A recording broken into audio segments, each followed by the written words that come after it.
Welcome to today's webinar. It's such a pleasure to be here, and thank you so much for everybody joining us.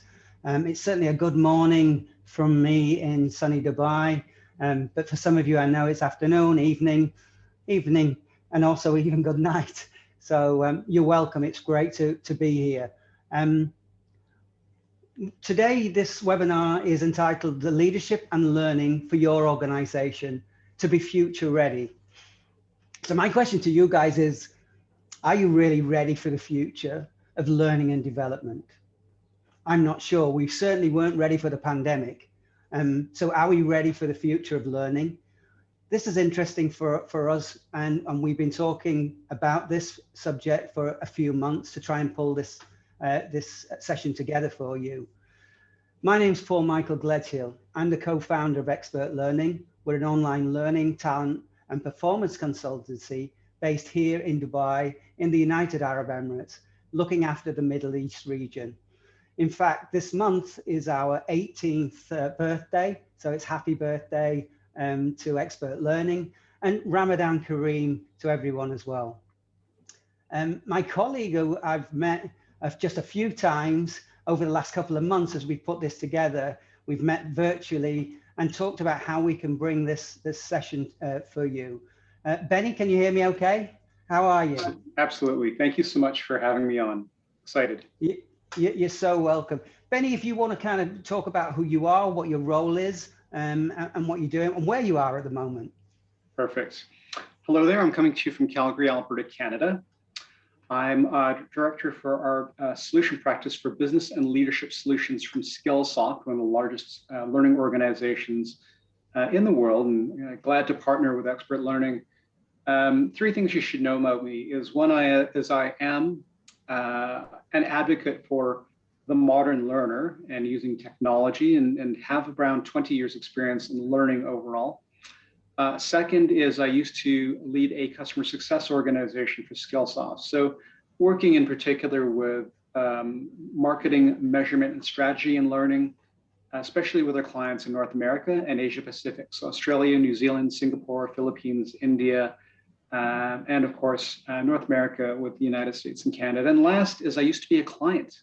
So hopefully I still have the eye of what people are looking for with respect to learning and development and partnerships. So thank you so much for having me on. Thanks, Betty. It's a pleasure to have you here. And look, these are the kind of 6 items that we're going to cover, the topic areas that we're going to cover today. I mean, digital transformation has been a topic that's been around for several years now. We really want to focus on digital transformation from, the perspective of learning and development. The second session really is around the jobs at risk of change. And we know that that's been accelerated clearly through the pandemic. So we want to talk around that topic area. Then we want to look at how you guys are dealing with your own employees and get a feel for their sentiments currently and what they think about learning and development, how they're being looked after. Then we've got a great section here called From Hierarchy to Hierarchy. I won't share too much about that. I'll let Benny kind of lead to that conversation.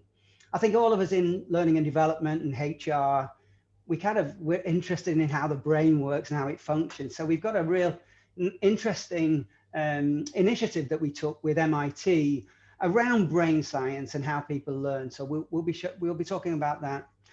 And then the final topic of today is the 6 truths of modern leadership development. We've seen that evolve over the years, and now that evolvement is now accelerated due to the pandemic. So we'll be talking to you about that. And I hope that you get something from this. And at the end of this, we'll look at summarizing and then take some Q&A. But I would recommend that you ask the questions as we're going through these topic areas. And then I'll kind of check out and see if there's any in the chat box, see if there's any questions there, and I can pose them either to myself or to Benny. So we're looking forward to the session. I hope you are. Benny, over to you. Perfect.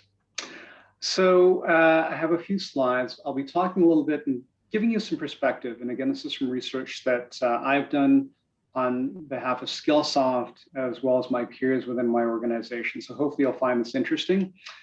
And we'll start off with digital transformation. As Paul had indicated, the whole idea of digital transformation, which is around the topics of AI, machine learning, blockchain, these technologies around big data, and so on. We think machine learning, robotics. The first organization to really socialize what this means and what the technologies are is the ESB Business School in Europe. And really, these technologies, from a learning perspective, have a counterpart. So what we want to think about is what is the benefit of having a data platform and the data technology if your organization isn't tooled to be data-driven, if you don't have people to work with that data, to understand the information, to look at the bias within the information, and so on. So when we think of this, it's really a representation of what the University of Arizona talked about, the 2020 work skills. Now it's 2021 now, but in 2020, they talked about these work skills. And a different way if they looked at it was computational data. They talked about the idea of longevity, we would live longer and what the implications are. And we talked about this new media ecology. And we think about technology in the smallest instance and the largest instance. So when you think of the smallest instances, everybody hopefully understands a little bit about things like search engine optimization. Why? Because people find data on the internet. Or things like how to use video because people understand video. Even how to write for the web because people's eyes look on a web page a little bit differently than the printed page. And really when we think about organizations in 2020, we're thinking about investing in the next 3 to 5 years a large sum in these technologies to make sure that they were more efficient, to make sure they were more productive. And what happened? 2020 came along and the pandemic affected everybody. And now digital transformation, instead of perhaps focused on being more productive and more efficient, was used to become more safe and was used to become really the customer experience was supposed to change. And here's a couple of facts for you. So Cisco, in an interview, the CEO of Cisco in January of 2020 said that about 50% of their clients were looking at investing in technologies in the next 3 to 5 years. This is in January 2020, to facilitate remote working. And by April, 95% of all of Cisco's clients were looking at this technology. Similarly, Gartner indicated that the 3 to 5 years of investment that people were going to invest between 2020 and 2023 or 2025 was invested in 3 to 5 months.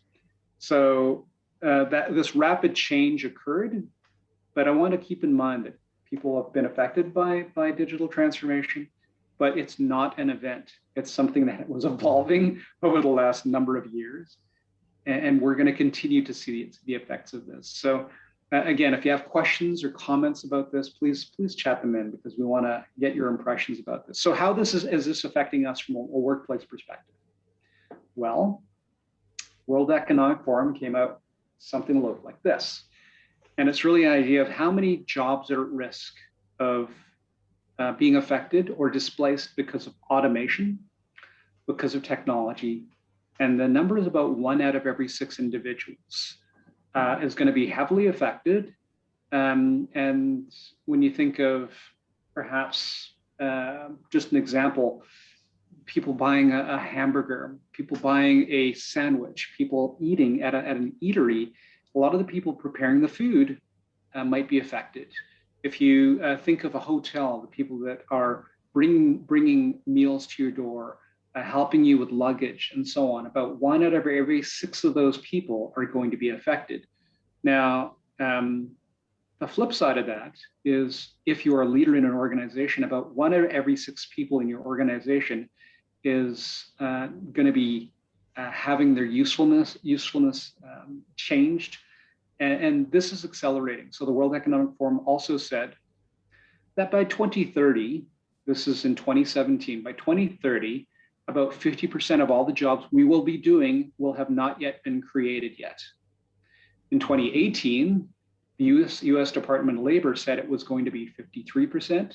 And in 2019, again, the World Economic Forum said almost 57% of all the jobs that you and I will be doing will not have yet even been created yet. And I'll give you a harbinger of this.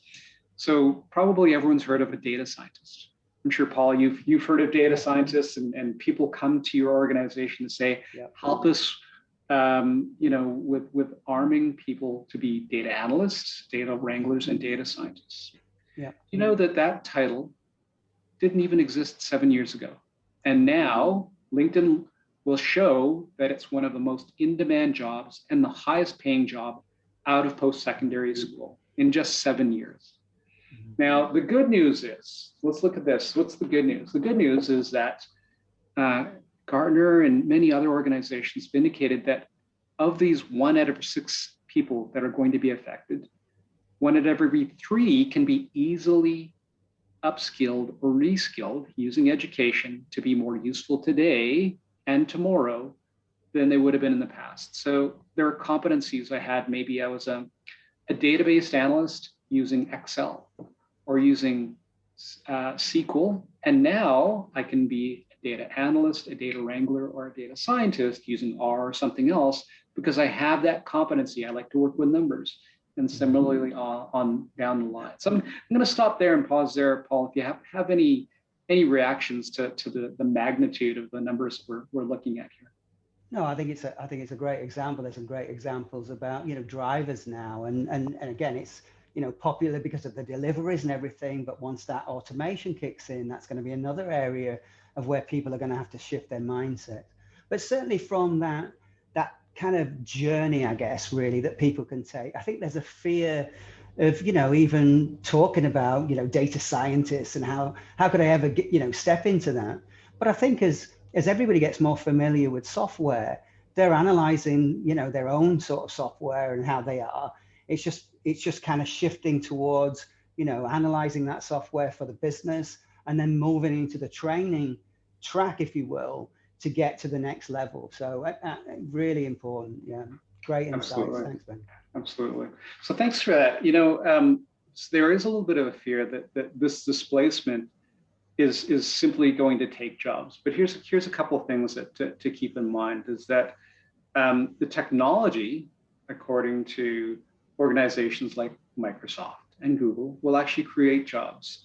And the biggest country that would be affected because of the organizations and just the population size. Let's look at China. China, the neighbors, are probably by 2028, they've indicated, will have a displacement of around 204 million jobs because of automation. But they anticipate creating around 297 million jobs because of the technology. And again, everyone can buy technology. The only way to leverage the technology, to be the most effective at that technology, is to actually educate the people and educate the leaders to be able to how to use this technology. And within us, thinking of this technology we've created to help customers. I think of just the different ways, and I'm going to age myself a little bit, but thinking of the different ways that I interact now, just because I have one of these mobile devices, I can make my own reservations for hotels and travel and so on without a travel agent. I have more choice. I can buy a single song when in the past I used to have to buy a whole album or cassette or a CD. And in the past, really there were regulations for my safety that prevented me from using anything but a bank for any financial transactions. But now I can use mobile assets. And if I think about all this, the expectations of that end user are the same types of expectations they're going to bring to us in our organizations and say, I don't want second and third generation technology to learn. I probably want to have fourth generation technology, fourth industrial revolution technology to learn about the fourth industrial revolution. So we'll talk about this in a moment. And we've got a question there just before you move on, Sure. and just from your perspective, probably in your region, and I'll take it from mine. And Mark asks, do you think that companies in general are adequately prepared for this kind of change, and what can they do to get ahead of it? Do I think they've prepared? Well, it's been on everyone's minds. There's an RKO film that is entitled "The Future Is Now." So people were always saying, "I'm going to do it tomorrow. I'm going to do it tomorrow," and then we had the global event that made everyone actually dive in, and in particular around technologies for remote working and so on. So have organizations prepared? Well, let's look at two factors. Number one, organizations who have undergone a digital transformation, which means implementing one of these technologies, AI, machine learning, blockchain, and so on, in general, are between 12 and 20% more productive and more profitable. So if you look at the peers out there, organizations who have undergone this, and now they're doing something called a digital evolution.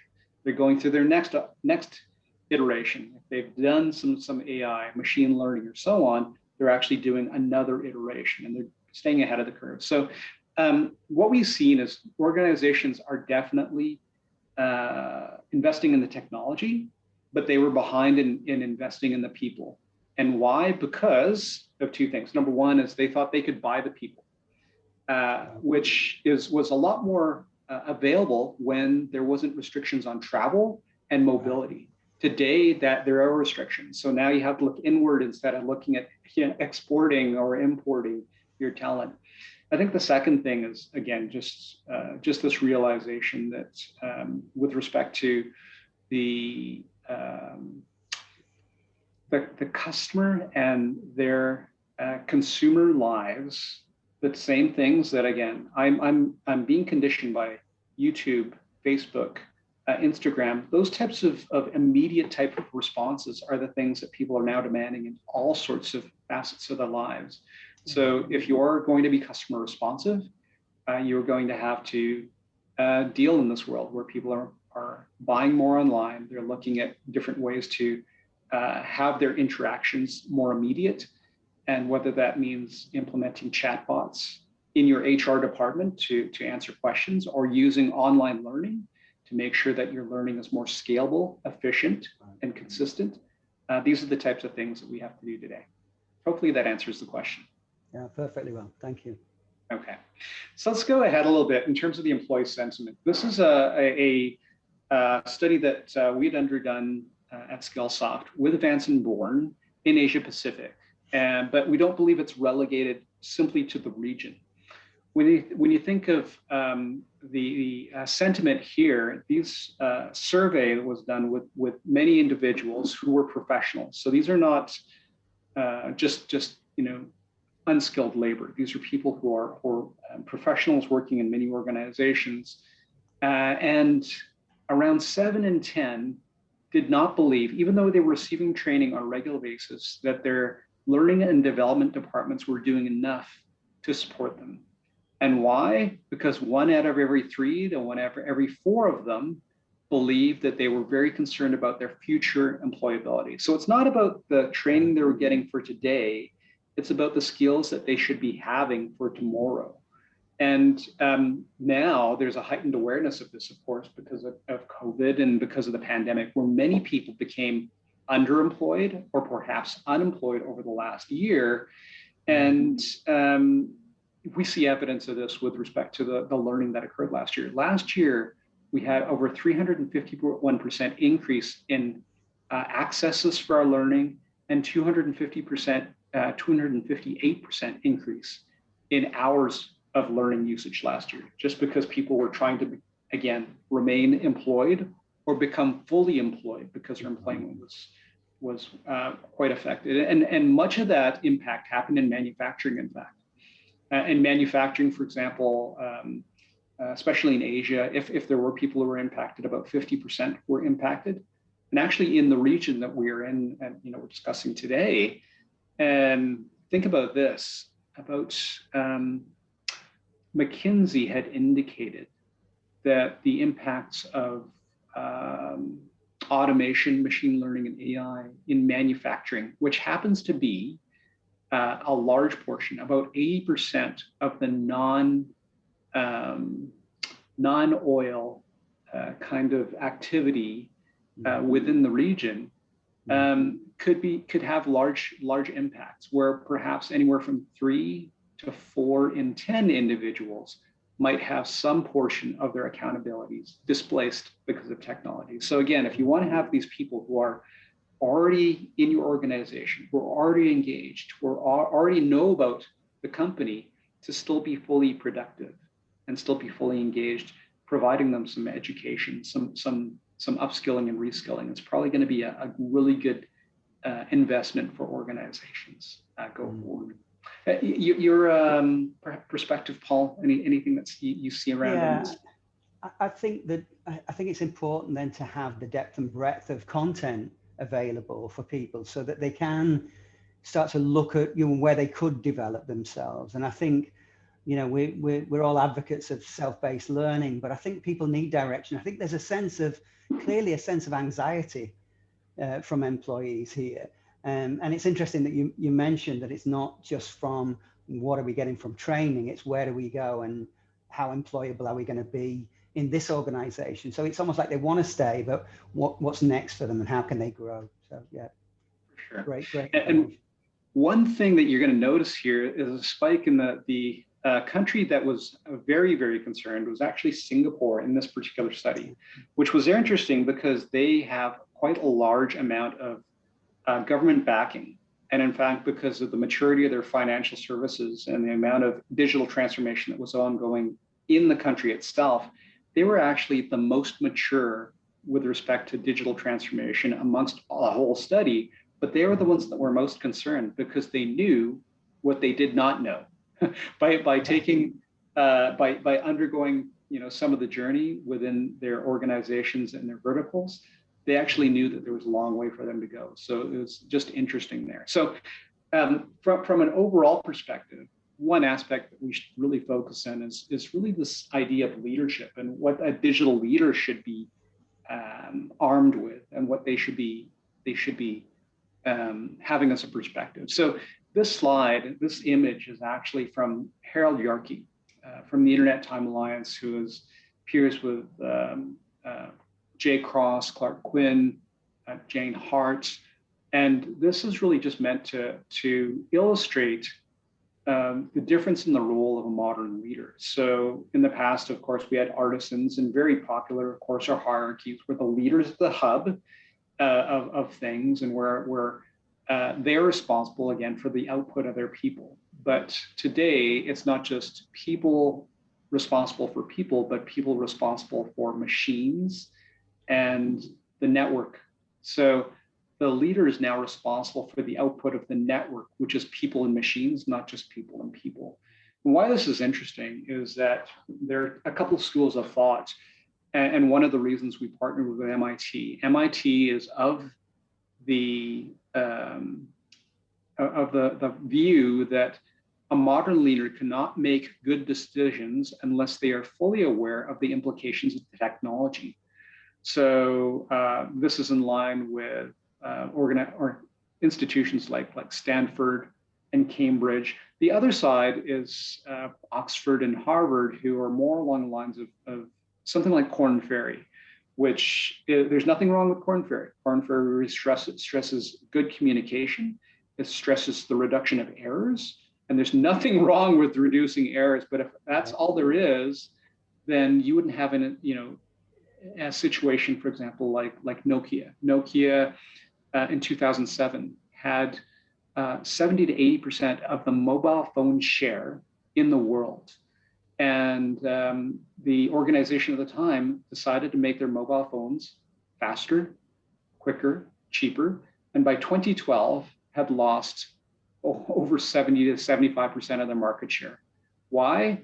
Because people no longer wanted a mobile phone, they wanted a smartphone. So Aller, the CEO at the time, had to tell the board, we did nothing wrong, but we still failed because we didn't take into account innovation. People wanted a smartphone and we never gave it to them. So this was not a technical issue. It's just more of a perspective issue.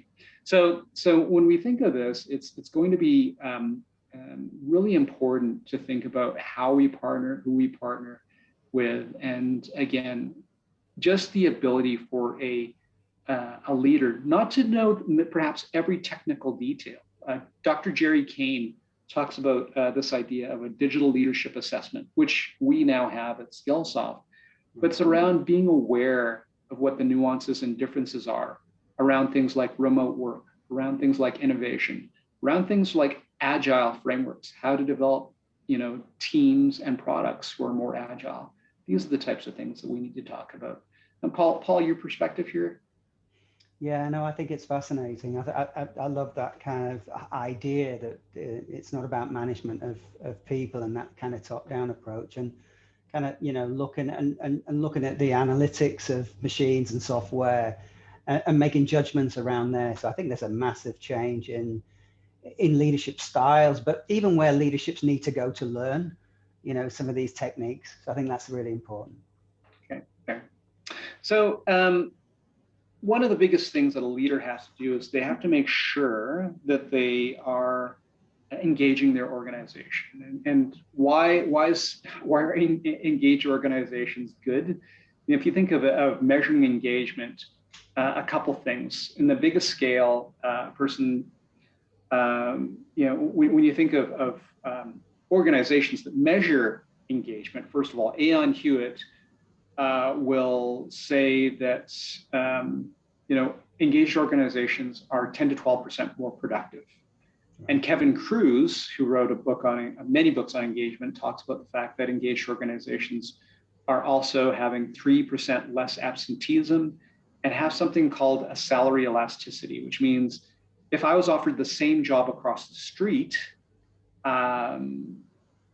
it may take me up to 14% more salary for me to go there because I like what I'm doing at my current organization. Mm-hmm. Now, Aberdeen Group and Aon Hewitt have actually indicated that the biggest engagement drivers over the last 24 months, no surprise, number one, work-life balance for Aon Hewitt. Number two was career development and learning and development. Why? Because people became underemployed or unemployed and believed that they needed more tools in the toolbox. Aberdeen Group, number one, they said, was performance management. My leader telling me how well I'm doing compared to my goals. And number two, learning and development or career development. So all of us on this meeting today, we have a really important role in terms of the tools to make sure that people are engaged. Now, in the microcosm around engagement, how do we make sure that learners are really engaged? So what we did was we actually partnered with MIT at the McGovern Institute, and I wanted to show you something interesting here. So this is something that Skillsoft has done and no other organization in learning has done. We actually did brain studies. So we had 400 Accenture employees taking online learning within the mechanism and using functional magnetic resonance imaging to see what parts of the brain were being activated, and EEG to show you how strong the activation was. And so it informed us about things like colors, about rate of speech, about 100 to 110 words per minute. But one of the biggest things that it showed us in their minds of the individuals taking these courses was that showing people what good looks like was better than just telling people what good looks like. So believe it or not, me as a talking head is not as effective as you actually seeing this video on the screen. It's the main reason I showed you the video. So when you think of learning, what we've done is we try to implement that a lot in the learning that we're doing to make sure it's scientifically the most effective thing possible. Two other things I just want to note. Harvard University actually asked their students to find out what was effective for students around, first, how do they look for information? And second, how do they like to consume information? How they like to look for information. 53% of them said they like to look first on the internet. So if you are going to use something to make your learning scalable and accessible, the internet is a very good tool.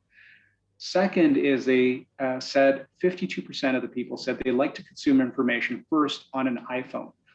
They didn't say something generic like a mobile device, a laptop, a tablet, or so on. They actually said iPhone.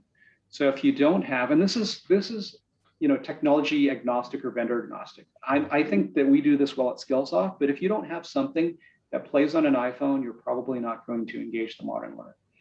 Last is micro-learning, short bursts of learning.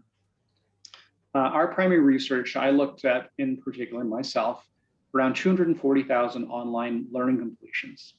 And the chances that a person would complete a course in the first time that they actually took the course and engaged with it is the highest amount.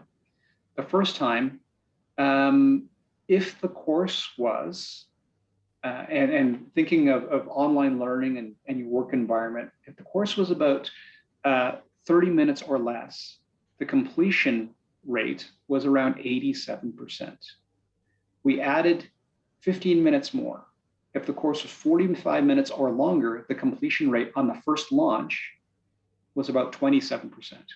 Why? Because work gets in the way. We put our calendars half an hour at a time. And even Josh Berzin will say that the average learner is very, very distracted. So again, using these modern learning principles, we want to make sure that the learner is as engaged as possible. And Paul, any surprises for you or anything that you see? No, it's really, I mean, if I look at our data, it's very much the same. I think in the past, people would, if they sat through an hour, they do really well and they focus, but there's no chance now. But I think this concept of being able to, fly in for a minute, 2 minutes, manage your time to do that. Maybe you're on a web search and then you find something and then you can get straight to the learning. And I know Skillsoft have done a lot of work of how that can work. I think that's really beneficial. But the learners, the time, that managing their time is probably as important as, when we used to just say, okay, you're doing a training course, it starts at this time, finishes at this time, and then you're good to go. Those days are gone. So this is fascinating for me. Wouldn't it be great if there was a 3-minute video that I could watch before around effective communication, before having to give feedback to an employee, that I could watch on my way walking to their office, or the 3 minutes before I do a Zoom call? Wouldn't it be great? And guess what? Yes, there is. There's assets just like that.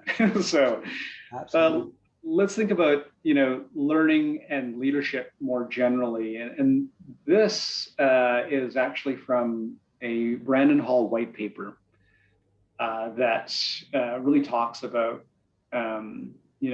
how leadership development in particular has changed and why we have created and really fostered this idea of this SLDP, or Skillsoft Leadership Development Program, and what makes it compelling. And again, I'm a little bit biased because, of course, we have these solutions that we have provided, but in the past, leadership development in particular and learning about this was limited. It was limited to a small group, and really most of the times because of funding. Leadership development had been very expensive. Jeffrey Pfeffer out of the US had indicated, writing for McKinsey out of Stanford, it indicated that in North America alone, and leadership development was worth about $24 billion per year. In Asia Pacific, around $20 to $21 billion per year. And believe it or not, only 1 out of 10 individuals actually liked what they were being taught.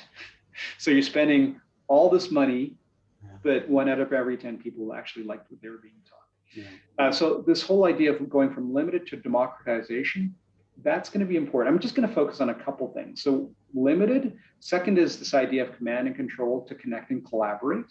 And this last thing around execution to innovation. So let's talk about this limited. Democratizing learning, especially around leadership development, is important because leadership development, what we've learned over this last year, is actually business continuity. And fortunately, those who are leaders are more apt to be perhaps more mature. And if you're much more mature with respect to things like the coronavirus, you're just more apt to perhaps be affected by illness. So we already know that with the aging population, Mercer's indicated that leaders aged 55 to 65 are increasing next year by about 4.6%, and those who are 65 and over increasing by 2.6%. So we should have that bench strength anyhow for people who are planning on leaving, but at any given time, people might leave. The second thing is that from a decision-making, distributed decision-making perspective, where you can become more agile and more customer responsive, the more leaders you have in the organization, the less bottlenecks. And a person by the name of Mitch Joel wrote a book called 6 Pixels of Separation. And he noted that around 2017, a leader had around 70 impressions in their day. So an impression is a phone call, a notification that they had to do something in a system, a text, an email, around 70 of these a day. And by this year now, a modern leader was impacted by up to 110 each day. And those leaders could be bottlenecks to decisions. So the more distributed you can have your decision-making in your organization by developing leaders at different levels within the organization and empowering them, the more customer responsive and agile your organization will be. Second is just to surround the idea of command and control versus connecting and collaborating. In our neck of the woods, you think of the military as being very command and control, but now the military around the world is now investing more and more in communication mechanisms so that the eyes and the different people around have the ability and the empowerment to act more independently. And the way that we think of a modern leader is probably when you think of our approach. Daphne Legel wrote a book called Fusion. And the leader in the past was this person who was good at something. They were good in the assembly line, so they could observe someone just doing the assembly line. That's why they became a leader. But the teams, the mission-based teams of today are much more broad and diverse. You can't be an expert in everything. You think of the C-suite. The CEO has a CFO for finance and a CMO of marketing and a COO of operations. A CEO can't be an expert in operations and marketing and finance. And that's what many teams are like these days. So from the standpoint of a leader, Daphne Legel basically made the analogy of a symphony conductor. The conductor makes sure that people are all on time, they're all aligned in their direction, but they don't tell the horn player how to play. They don't tell the string player how to play the strings. They have to know how to do that themselves. And the modern leader is all around aligning the talents, making sure they have the right team, and making sure that all the team is aligned. And lastly, just this idea of, again, execution to innovation. Innovation, we found, is key differentiator and a key to monetizing your capital within your organization. So again, focusing on how to not just identify problems, but to solve them is going to be something that we have to all think about. And again, it's not just because of COVID. it's something that is ongoing and something that each of our organizations will have to be adaptive and have to be competitive. So I'm hoping that what I've kind of shared at this point is been compelling around how we should be changing and why we should be upskilling and reskilling. And I think at this point, Paul, perhaps we can, I'd like to get your impressions of this, and maybe we can go to some questions and answers as well from our audience. Yeah, sure. I mean, from our perspective, we're seeing more progressive organizations in the Middle East region are looking to their leadership programs to be more expansive, which is great news. Because to what you're saying, that those kind of very few at this tip of the triangle just isn't cutting it anymore. So it's great, and it's encouraging for us that we're seeing more numbers across the organization. It's almost leadership for all to a certain extent, especially as the technology moves forward, because the expertise is broader now than it was before. So yeah, it speaks to what's happening in our region for sure. Well, one thing before we go to the slide, just to open it up for questions and answers, Brandon Hall, they made a very interesting find, and they queried around 700 leaders about their first leadership position. And only 9% of the 700 individuals said they volunteered for their first leadership position, which meant the other 91% were voluntold. They were nominated because they were the most mature person, they were the best salesperson, they were the best production person on the production line, And that just means 91% of individuals were unprepared from a mental standpoint or even from an informational standpoint to take on their first role. So if you let many more in your organization have access to business acumen, to leadership tools, and to technology tools, you will have a much better pool of leadership that will be in your organization. So perhaps there may be some questions that are in the chat or comments. We'd love to hear your comments and also sure. see. There's nothing that I can see from my side. Aditya is kind of looking after the technology for us. Anything from that you can see from your side in the other chat boxes? Hi, Paul. Yes, we do have a very interesting question. Sure, go ahead. This one is essentially: do you think companies in general are adequately prepared for the change? That's the one. And what can we do to get ahead of it? Yeah. So I guess really now we've talked about a lot more topic areas. I think that the preparation that we can take back to the organizations is across those kind of 6 topic areas. Personally, no, I think there's a lot more to be done. I think that organizations within the region, and we've talked about a lot of organizations from a global perspective, but even regional smaller businesses need to think about and look at these things as well. Certainly in our region, the SME population is the largest part of our economy. So I think it's important that they start to look at some of these ideas and concepts that Benny shared today.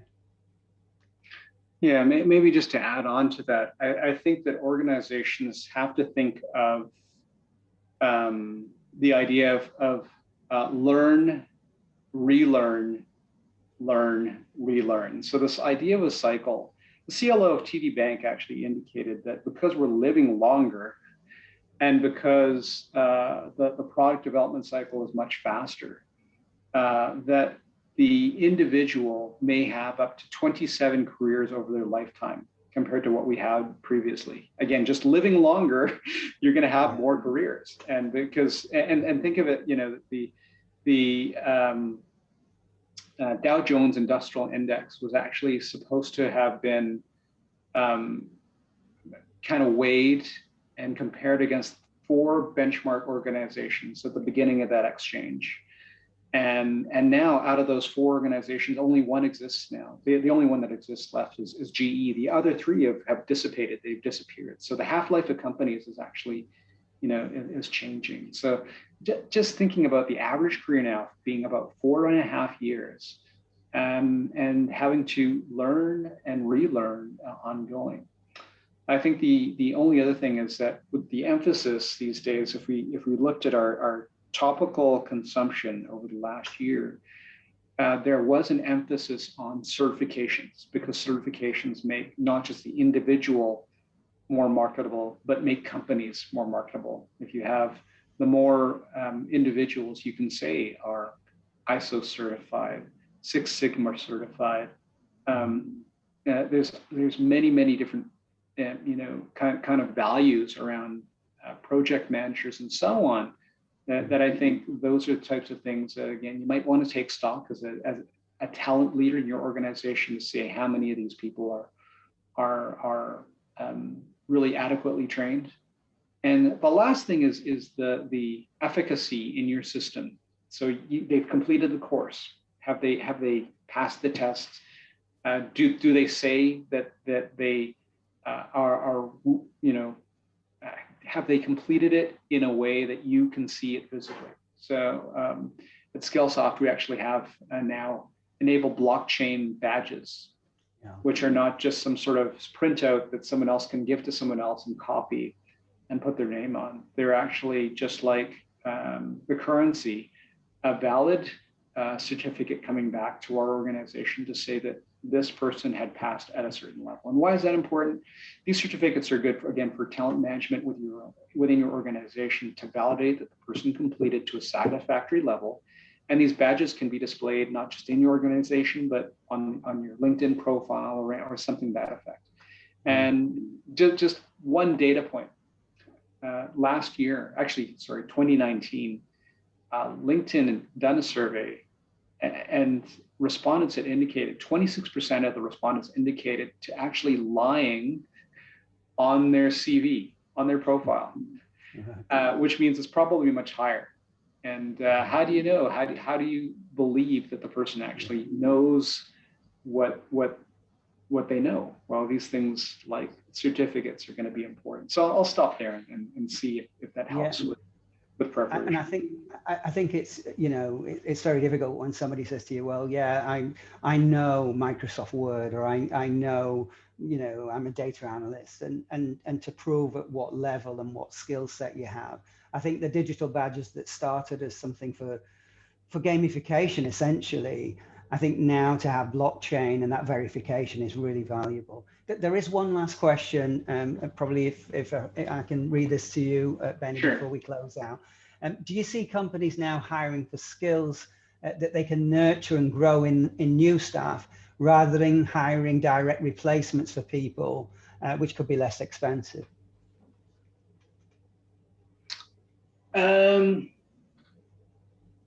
Yeah, I think so.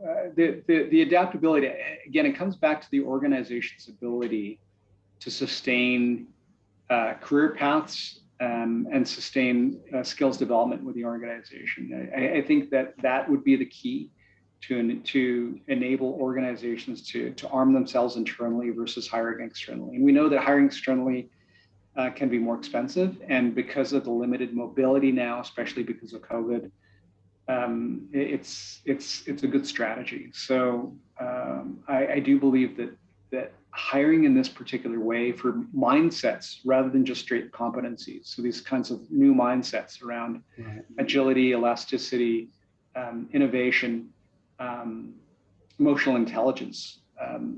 What's interesting is you think of entrepreneur Mark Cuban. I'm not sure if you're familiar with that personality, but he'd just recently done an interview with MSN, and he indicated that, again, technology has to be led by leaders. And believe it or not, he believes that there is going to be a point where we need to balance out very, and you'll hear this idea of the T-shaped employee in some instances that Josh Berzin's talked about and is in vogue in organizations like Cisco, IDEO, and so on.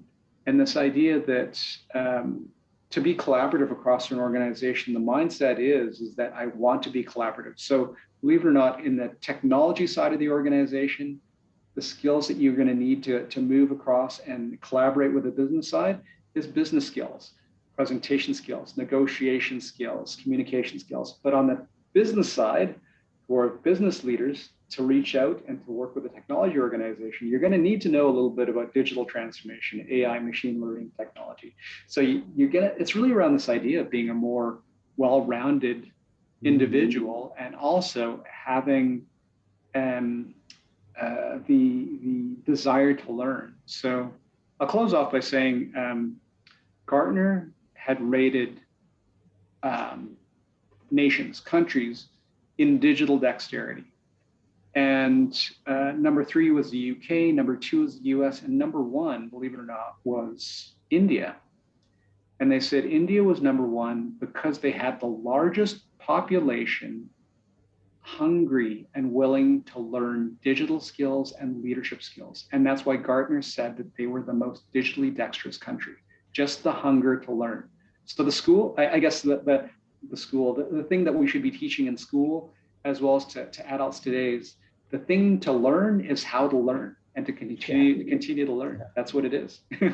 So thank you very much for the time we spent today. No, wonderful end to that. And thank you so much, Benny. It's been really insightful. I hope you guys have got something from today's session. I thank you so much for your time and being with us. I know we said that, you know, for you guys that have joined us live on this, because this will, you know, obviously go online later so that you can watch it, the recording. But for those of you that did watch live with us, as always, we're giving out complimentary access. We are actually going to give you the digital transformation courseware library as individuals. just write to us and inquiries@expertlearning.com, and we'll hook you up with some great content. And again, I want to thank Skillsoft for today, for Benny for his insights. Have been absolutely amazing to meet you over the last couple of months, and we'll stay in touch, and hopefully we'll be able to meet, for real at one time. But thank you, everybody. Have a great rest of the day. Stay safe and well, and all the best to everyone. Bye-bye.